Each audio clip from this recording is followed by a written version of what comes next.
Pero bueno, todavía falta para eso. Por lo pronto estamos ya en contacto con nuestro entrevistado de hoy. Vamos a ver si lo vemos ya en la pantalla. Y lo tenemos al ingeniero Gabriel Picapietra de INTA Pergamino. ¿Cómo estás, Gabriel? Muy buenas tardes. ¿Nos escuchás, Gabriel? Sí. Sí, ¿me escuchan? Sí, sí, perfecto, perfecto. Ahí te escuchamos perfectamente. Perfecto. Bueno, muchísimas gracias por la invitación.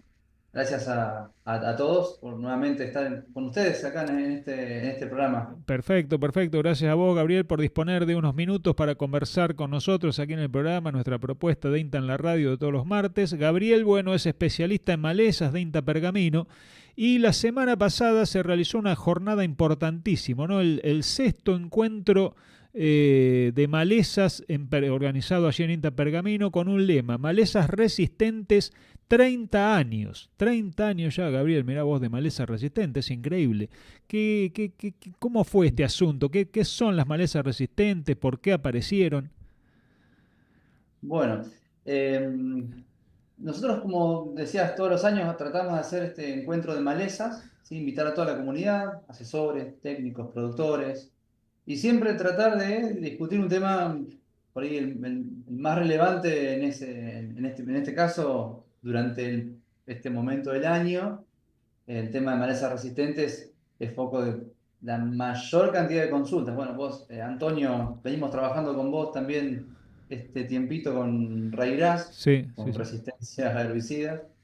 Así que sí, lo planteamos desde un punto de vista de poner en claro primero qué es la resistencia Claro, y después ver qué hacemos para manejarla, ¿sí? Nosotros decimos mitigarla, en el sentido que, bueno, qué hacemos para poder manejar la maleza resistente, para prevenir a que aparezcan poblaciones resistentes, y si ya tenemos las poblaciones de maleza resistentes en un campo, qué alternativas, qué estrategias podemos llegar a hacer para tratar de disminuir ese impacto. Perfecto, ¿no? claro, claro. Eh, Como decías vos, el lema de los 30 años, esto viene a que en 1996, en Argentina, es el primer reporte de maleza resistente que es Amaranthus resistente a. Así que un poco, digamos, a 30 años, desde el primer caso de resistencia, hacer una puesta en común en qué estamos haciendo, si estamos contribuyendo para que disminuyan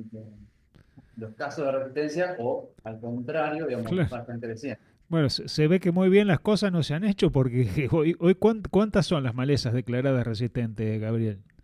En realidad se cuentan como casos, Sí, ¿sí? Porque, por ejemplo, vos tenés, hago una breve introducción, sí, vos tenés, cuando hablas de resistencia, por ejemplo, Raigras, vos tenés Raigras resistente al glifosato, ¿no? Entonces, ese ya se cuenta como un caso. bien, Ahora bien, ese Raigras, otra población puede ser resistente a graminicidas, ¿sí? A bien, inhibidores de la ACCasa, como los FOP, los DIM. Entonces ya ese sería la misma maleza, pero un segundo caso, ¿sí? claro, Y podés tener también una población que sea resistente a glifosato y a ACCasa, a estos graminicidas. Entonces ya tenías un tercer caso, bien, ¿sí? Hoy tenemos más de 45 casos en el país.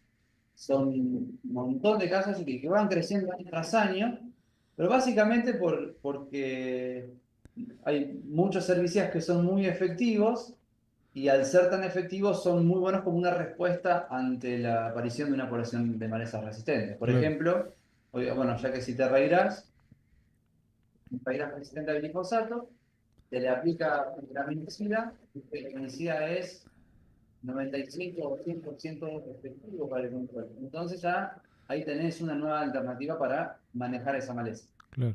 Hasta que después aparecen los primeros casos de resistencia a graminicida, ¿no? Y así sucesivamente es lo que hace, lo que favorece a la evolución de estas malezas resistentes.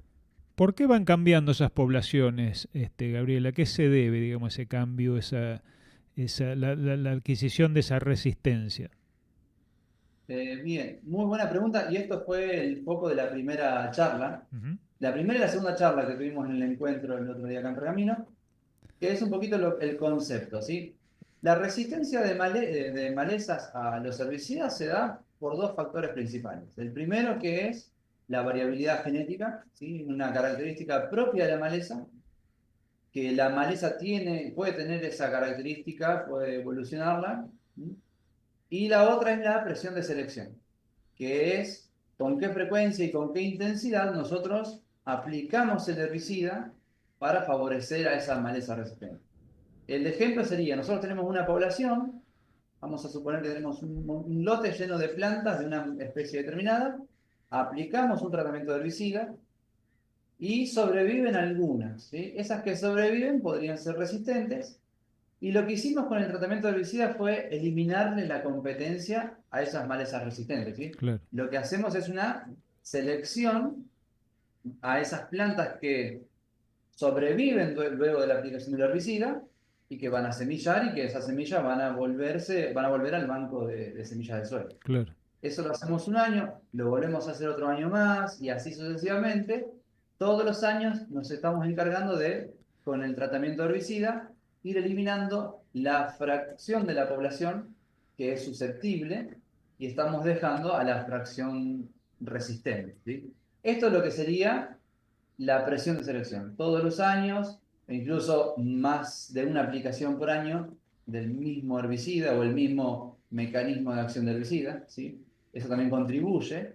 Entonces, eh, estamos favoreciendo de esta manera que dentro de una población claro. vayan sobreviviendo los individuos resistentes hasta que encontramos después esos grandes problemas en el campo, cuando vas a un lote a hacer un tratamiento y sobreviven muchísimas plantas que pareciera que el control fue inefectivo por, no sé, pensamos un montón de cosas, pero la realidad es que es resistencia, digamos. Claro. Sí, esto igual no se produce un año para el otro, ¿no? Esto, digamos, a lo mejor un año, bueno, después de las aplicaciones, uno ve algunas matas, digamos, algunas matitas verdes, dice, bueno, no importa, es muy poquito. Resulta que al año siguiente, bueno, repite los tratamientos y nuevamente observa algunas matas verdes, tal vez un poco más, pero digamos no se alcanza a dimensionar por ahí el porcentaje, digamos, de más, y dice, bueno, no, es poco, digamos, no va a haber problema. Y así sucesivamente, y al cabo de 5, 6, 10 años nos encontramos con una problemática que ya es inmanejable.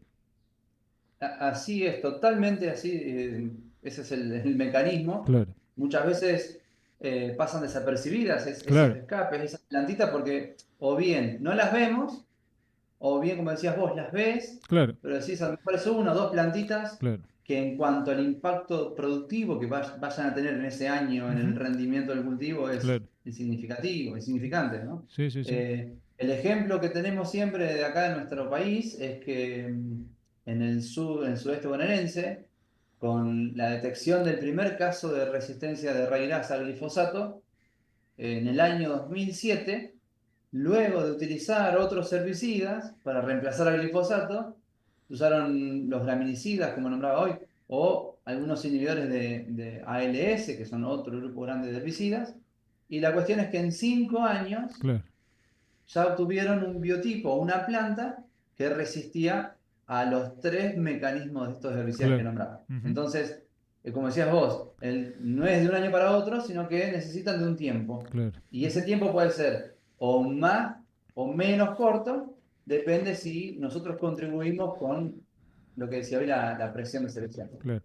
Además, seguramente, bueno, el clima también ayuda, ¿no? Para que estas cosas se vayan produciendo, ¿no? Porque, qué sé yo, fíjate estas campañas, ¿no? Donde, bueno, realmente por ahí las lluvias son escasas o erráticas y, bueno, los controles tal vez incluso de malezas son deficientes, ¿no? Porque la oportunidad de hacerlo se achica, ¿no? Para encontrar los momentos, sobre todo de buena la maleza que esté en buen crecimiento, que haya humedad en el suelo, que permita un control efectivo. Esto en los últimos años tampoco se está dando. También eso es un caso, un planteo hipotético que lo hemos hecho acá también, porque ya nos habían consultado más de una vez y el tema del impacto de lo que es el cambio del clima o el mismo cambio climático podría llegar a tener algún efecto en lo que es la selección de resistencia. Uh -huh. Nosotros decíamos que la resistencia se debe por dos factores, que es la variabilidad genética de la maleza y la presión de selección. Uh -huh. Pero acá hay una cuestión que si empezamos a hilvanar un poquitito más fino lo que es la presión de selección, decíamos que es cómo nosotros digamos, la intensidad y la frecuencia con la que vamos a aplicar el herbicida. Ujú, No es lo mismo aplicar un herbicida en las mejores condiciones, condiciones óptimas, que aplicar un herbicida cuando una planta está estresada. ujú, La planta cuando está estresada eh, puede activar mecanismos de defensa como respuesta a ese estrés, vamos a suponer térmico, estrés hídrico. ujú. Entonces esos cambios, muchas veces hay casos de resistencia que se debe a que la planta tiene una ruta metabólica en donde cuando entra el herbicida a la planta, esa ruta puede ser capaz de detoxificar, ¿sí?, a la planta de este herbicida. Claro. Entonces podría ser hipotético que ante estas condiciones de adversidad, no vamos a ponerle condiciones estresantes, ¿sí? Como, tanto como decía, o térmico o hídrico.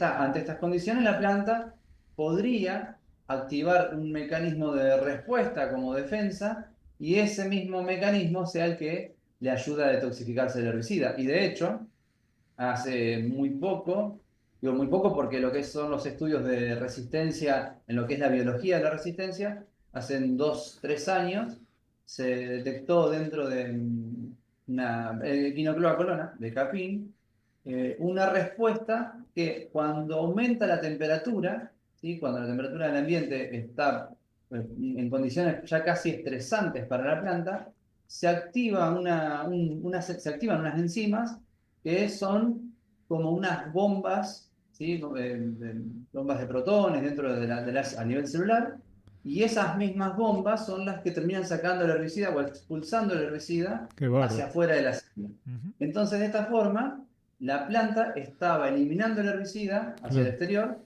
y se encontraba que había como una respuesta de resistencia cuando hacía calor, y claro, en condiciones más bien frescas, templadas, no había tal resistencia. claro, Entonces, eso se fue comprobado, digamos, se fue evaluado, claro. también fue estudiado en otras plantas y tienen un comportamiento similar, pero bueno, se refiere a lo que es el estrés térmico, ¿sí? Lo que sería una temperatura muy alta Claro, en esos días, así, principalmente de verano, ¿sí? Cuando tenemos por ahí una seguidilla de días claro. con mucho calor. Ujú. Bueno, de hecho ahora podría Exactamente. tranquilamente presentarse. Sí, sí, sí. Bueno, de hecho también algunas se han generalizado algunas aplicaciones incluso por la tardecita y por la noche, ¿no? Aprovechando por ahí la tecnología disponible hoy en el campo, en cuanto a los equipos de pulverización, es factible, digamos, poder estar trabajando de manera nocturna.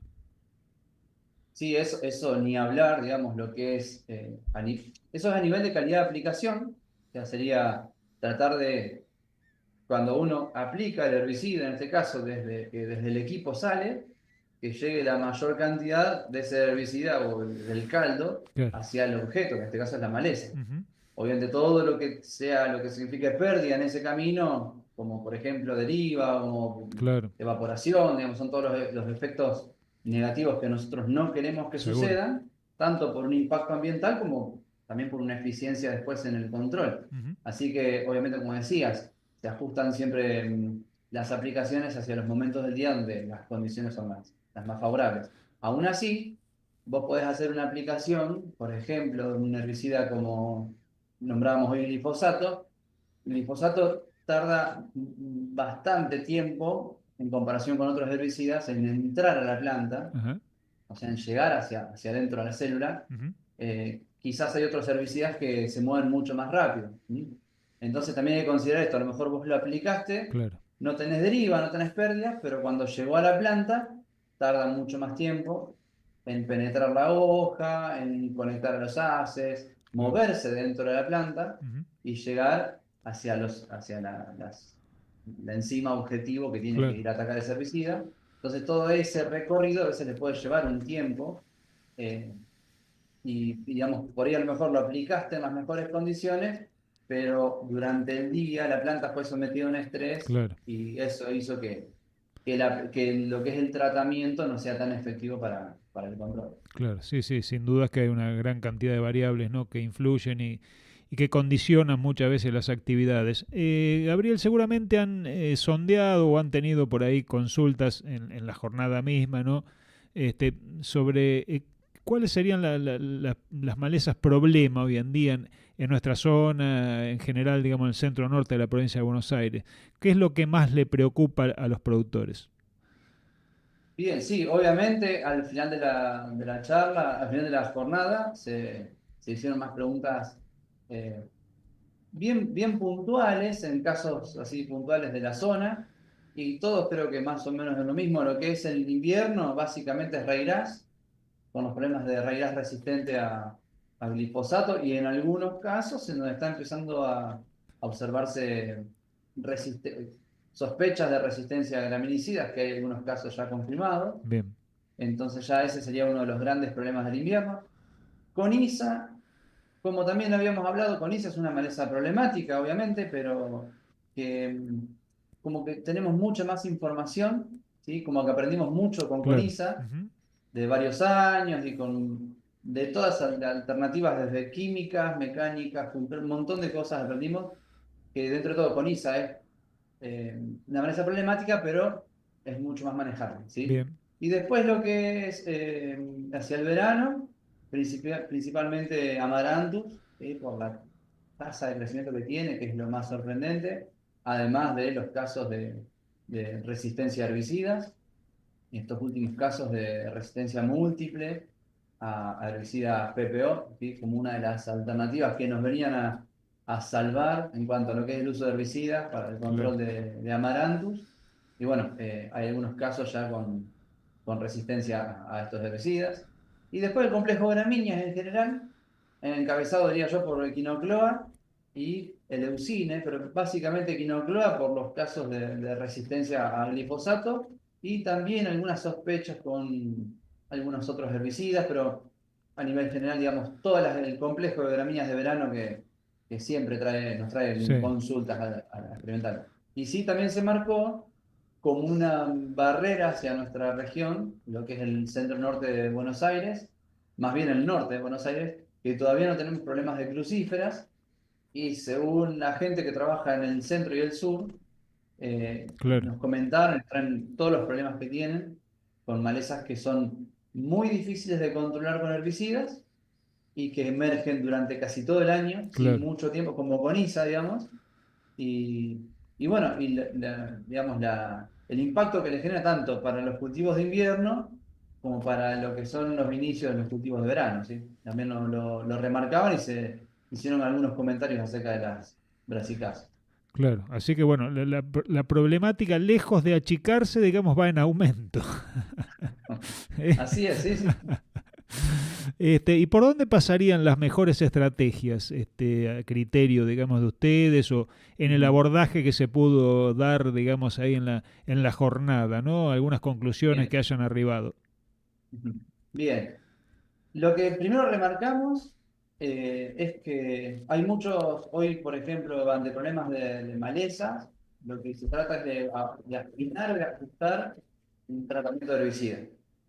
Que un tratamiento de herbicida, obviamente, es una respuesta inmediata, que a vos te va a servir para solucionar el problema ahora, Claro, y que podés a lo mejor hacer una alternativa, podés hacer una mezcla de herbicidas o un manejo con herbicidas, que esta campaña te ayude, quizás tenés una efectividad total sobre esa maleza, pero yo siempre sostengo que no tiene que ser considerado como la famosa bala de plata, así claro. como el tratamiento infalible, Ujú. porque eso es hoy, el año que viene no te garantiza nada ni nadie que ese tratamiento va a ser igual de efectivo que fue este año. Claro, Entonces lo que siempre proponemos es eh, tratar de abrir el abanico de posibilidades, de hacer lo que más podemos en cuanto a distintas alternativas. No solamente rotar herbicidas, sino utilizar otras estrategias de control. Eh, Compartimos también espacio con Victoria Bulatovic, bueno, compañera acá sí, del sector, que justamente hoy se encuentra en un congreso de cultivos de cobertura. mira, Ella también estuvo abordando el tema de cultivos de cobertura como, por ejemplo, una respuesta muy positiva en cuanto a lo que es la reducción del uso de herbicidas durante el periodo de barbecho, claro. que obviamente esto contribuye a reducir la presión de selección. Ujú. Entonces, el uso de cultivo de cobertura podría llegar a ser podría no, es una de las salidas Claro, a reducir la presión de selección con herbicidas sobre las malezas. claro. Y además también que distintas configuraciones de cultivo de cobertura, como estudia Victoria, ella es la que podría hablar mucho mejor que yo, ¿Cómo no? utilizando distintas especies de Claro, cultivo de cobertura, lo que logra hacer es, eh, digamos, como presionar sobre cierta comunidad de malezas, ¿sí? claro, Entonces también lo que proponía ella era utilizar distintos cultivos de cobertura, pero también no hacer todos los años un mismo cultivo de claro. cobertura porque Ujú. estaríamos haciendo lo mismo que con Con los herbicidas. aplicando un Claro, herbicida todos los años, ¿no? exacto, exacto. Y después también se habló de lo que es la habilidad competitiva, ¿sí? Un carácter de los cultivos que parece ser a veces olvidado, y también se trajo esto a la conversación de, bueno, empezar a estudiar un poco más a los cultivos, a conocer cuáles de todos los cultivos, hay muchísimos cultivares, hay cultivares muy buenos, híbridos también, y ver de todos estos materiales que tenemos, cuáles son los que tienen mejor respuesta, por ejemplo, con respecto a la habilidad competitiva frente a las malezas, por Claro, ejemplo. Entonces, tratar de hacer como una gran combinación entre la mayor cantidad de prácticas de control y sumado también a un cultivo muy competitivo o más competitivo, claro. y obviamente todo tendría que ser un poquito más planificado en un mediano plazo, por lo menos, que bueno, eso también sería un gran desafío para lo que es, para realmente mitigar el problema de la resistencia. Claro, claro, sí, sí. Ir combinando también prácticas culturales, ¿no es cierto? ¿Por qué no? También, para no dejarlas de lado. Sí, sí, y de hecho también hemos contado experiencias con alternativas mecánicas, Claro. porque siempre hablamos nosotros tenemos muchos experimentos y siempre seguimos trabajando en lo que es siembra directa por todos los beneficios y por todas las ventajas que tiene, pero también es cierto que hay situaciones, por ejemplo, en Pergamino tenemos una gran superficie afectada por Claro. esta normativa de periurbano, Ujú. ¿sí? Una Una restricción. ordenanza Ujú. a partir de un fallo de un juez, en donde no podemos hacer ninguna aplicación de fitosanitarios Claro, a partir de 1095 metros claro. desde Ujú. el ejido urbano. Entonces, también el ejido urbano considera las instituciones educativas, es Claro, decir, lo que es toda la parte, por ejemplo, las escuelas rurales. Acá tenemos lo que es ECANA, claro, la Escuela de Ciencias Agrarias de la UNOVA, el Parque Industrial. Bueno, todo eso va claro. aumentando esa área. Ujú. Y bueno, toda esa superficie que queda afectada en esa área tenemos que también tener respuestas para ver qué se puede hacer, Claro, o cómo podemos manejar un cultivo sin el uso de fitosanitarios. Entonces, ahí también entra en juego lo que es principalmente las labranzas, y también Vicky está trabajando mucho con cultivos de cobertura en estos digamos, espacios. claro, claro. Sí, sí, sí. Sin duda es todo un escenario con muchos desafíos por delante para seguir estudiando, para seguir probando, ¿no? Como para seguir investigando, por supuesto, y tratar de encontrar las mejores soluciones para mitigar, como bien decías vos al principio, esta problemática y, por supuesto, tratar de lograr las mejores producciones, ¿no? Que en definitiva de eso se trata. Así es, sí, sí, obviamente siempre decimos que eh, todos los trabajos que hacemos, por ejemplo, la aplicación de ciertos herbicidas o la planificación de ciertos cultivos de cobertura, siempre van a ir de la mano de tratar de ser una producción, ya sea sustentable y también rentable, ¿sí? Claro. Siempre tratamos de buscar un equilibrio porque la idea es que esto sea, digamos, reproducible en toda la comunidad. Sin duda, sin duda. Gabriel, espectacular, realmente muy claro en todos tus comentarios y tus conceptos, así que te agradecemos muchísimo este contacto y seguramente, bueno, en corto tiempo vamos a estar comunicándonos nuevamente. Bueno, Antonio, muchísimas gracias nuevamente por la invitación. Es un gusto hablar con vos, bueno, y también a la gente de la radio. Bien, Agradecer este espacio de la invitación también. bueno, muchas gracias, Gabriel. Saludos ahí al equipo de trabajo y hasta cualquier momento. Listo. Hasta luego. Hasta luego, hasta luego. Bien, escuchamos entonces los comentarios del ingeniero Gabriel Picapietra, especialista en malezas de INTA Pergamino, en cuanto a lo que fue algunas de las reflexiones que dejó la sexta jornada de malezas realizada en INTA Pergamino la semana pasada, bajo el lema Malezas Resistentes 30 años. Así que bueno, de esta forma ya continuamos con todos ustedes después de una tanda comercial. Somos